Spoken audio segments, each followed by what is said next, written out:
Hello everyone, this is Ahad, your spoken English teacher. Dear students, once again welcome to the class. Dear students, پننی کلاس کې به زه تاسو ته د انګلیش هغه سنټنسز درخایم کم چې تاسو په روزمره ژوند کې ډیر زیات استعمالوئ. که تاسو زموږ یوټیوب چینل تر اوسه پورې نه وي سبسکرایب کړی نو پلیز دا سبسکرایب کړئ. بسم الله الرحمن الرحیم. I am crying. زه جاړم. I am crying. زه جاړم. که تاسو چاته وایئ که نه یا کله هم تاسو داسې وایئ چې زه جاړم نو په انګلیش کې به داسې وایئ I am crying. زه جاړم. I am crying. زه جاړم. Are you crying? آیا تاسو جاړئ؟ Are you crying? آیا تاسو جاړئ؟ اوس که موږ د چا نه تپوس کوو که نه یعنې پوښتنه کوو چې آیا تاسو جاړئ نو په انګلیش کې به ترې موږ د are you په مدد سره کوو لکه داسې are you crying؟ آیا تاسو جاړئ؟ Are you crying? Is the baby crying? آیا ماشوم جاړي؟ Is the baby crying? آیا ماشوم جاړي؟ کله چې هم ماشومان جاړي که نه او موږ یې د مور یا پلار نه تپوس کوو چې آیا دا ماشوم جاړي نو موږ به ترې داسې تپوس کوو Is the baby crying? آیا ماشوم جاړي؟ Is the baby crying? Why are you crying? تا ولې جاړې؟ Why are you crying? تا ولې جاړې؟ که موږ د چا نه تپوس کوو چې تا ولې جاړې نو موږ به ترې په انګلیش کې داسې کوو Why are you crying? تا ولې جاړې؟ Why are you crying? تا ولې جاړې؟ ما ته ووایه څه چل دی؟ I am not crying. زه نه جاړم. I am not crying. زه نه جاړم. چې هغه نه جاړي نو تاسو ته په جواب کې داسې ووایي چې I am not crying. زه نه جاړم خو هسې مې په سترګو کې اوښکې رالې. I am not crying. زه نه جاړم ښه I am not crying. She started crying. هغه په ژړا شوه. She started crying. هغه په ژړا شوه. اوس موږ چاته قصه کوو که نه موږ ورته وایو هغه جینۍ نه وه هغه ناڅاپانه په ژړا شوه پته نه لګي نو موږ به ورته داسې وایو She started crying. هغه په ژړا شوه. She started crying. Don't crying. مه ژاړه. Don't cry. مه ژاړه. موږ وایو که نه چاته چې ته مه ژاړئ تاسو ولې دومره ډېر زیات ژاړئ جړه چې دا هغه نقصاندeh ده موږ به ورته داسې وایو Don't cry. مه ژاړه. Don't cry. مه ژاړه ښه The baby is crying. ماشوم جاړي. The baby is crying. ماشوم جاړي. په بل کې ته مونږ د چا نه تپوس کولو چې آیا دا ماشوم جاړي اوس مونږ وایو په خپله باندې چې دا ماشوم چې دی دا جاړي The baby is crying. ماشوم جاړي. The baby is crying. He could not stop crying. هغه نشي کولی چې ژړا ودروي. He could not stop crying.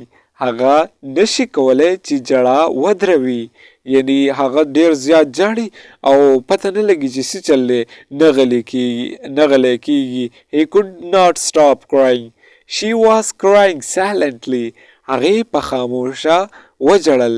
She was crying silently. هغې په خاموشه وژړل. تاسو ګورئ که نه چېرته ماشومه یا جینۍ خفه شي نو هغه داسې غلی غلی جاړي نو موږ به وایو چې She was crying silently. I don't like seeing you cry. زه نه خوښوم چې تاسو په ژړا ووینم. I don't like seeing you cry. زه نه خوښوم چې تاسو په ژړا وینم یعنی دا زما نه برداشت کېږي چې تاسو ژاړئ او زه تاسو ته ګورم I don't like seeing you cry. Crying does not mean you are weak. د ژړا دا مطلب نه دی چې تاسو کمزوري یې. Crying does not mean you are weak. د ژړا دا مطلب نه دی چې تاسو کمزوري یې بلکې تاسو حوصله چې دی هغه خپل ایموشن چې دی هغه ظاهروئ. Crying does not mean you are weak. The sad news made everyone cry. غمجن خبر ټول جړوي. The sad news made everyone cry. غمجن خبر ټول جړوي. تاسو ګورئ که نه چېرته یو غمجن خبر راشي نو تاسو څومره خفه شئ او په ژړا شئ. The sad news made everyone cry. She wiped away her tears.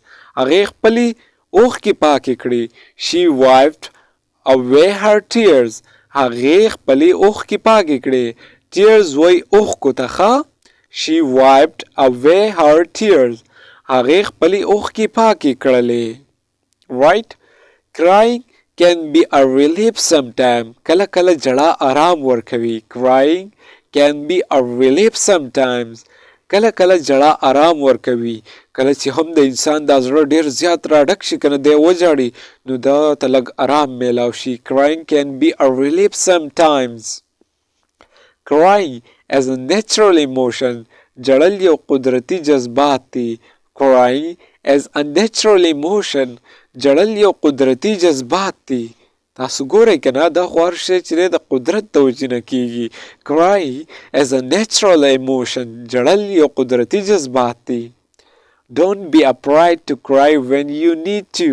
کله چې تاسو ضرورت لرئ د جړا نه مه ویریږئ. don't be afraid to cry when you need to. کله چې تاسو ضرورت لرئ د جړا نه مه ویریږئ. don't be afraid to cry when you need to. right. she hugged me while crying. هغې د جړا په وخت کې زما غېږه ونیوله. she hugged me while crying. هغې د جړا په وخت کې زما غېږه ونیوله او ډېره زیات یې وجړل. she hugged me while crying. هغې د جړا په وخت کې زما غېږه ونیوله. she cried tears of joy. هغې د خوشحالۍ اوښکې توی کړې. یعنی د هغې په سترګو کې د خوشحالۍ نه اوښکې راغلې. she cried tears of joy. هغې د خوشحالۍ اوښکې توی کړې. she cried tears of joy. هغې د خوشحالۍ اوښکې توی کړې. he comforted her while she was crying. هغې ته تسلي ورکړه کله چې هغې جړل. he comforted her while she was crying. هغې ته تسلي ورکړه کله چې هغې جړل. he comforted her while she was crying. she wiped away her tears and smiled.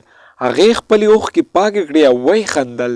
she wiped away her tears and smiled. هغې خپلې اوښکې پاکې کړې او ویې خندل. she wiped away her tears and smiled. هغې خپلې اوښکې پاکې کړې او ویې خندل. crying as a way to cleanse the heart. جړل د زړه د پاکولو لاره ده. crying as a way to cleanse the heart. جړل د زړه د پاکولو لاره ده. کله چې هم زړه راډک شي کنه وجاړي څوک نو زړه بیا سپک شي. crying as a way to cleanse the heart. Dear students, که تاسو زموږ یوټیوب چینل تر اوسه پورې نه وي سبسکرایب کړی نو پلیز دا سبسکرایب کړئ زما د سپورټ دپاره او د انګلیش زده کړې دپاره. زه به هڅه کوم چې تاسو ته انګلیش بالکل د ماشومانو په شان در وښایم. Thanks for watching the video.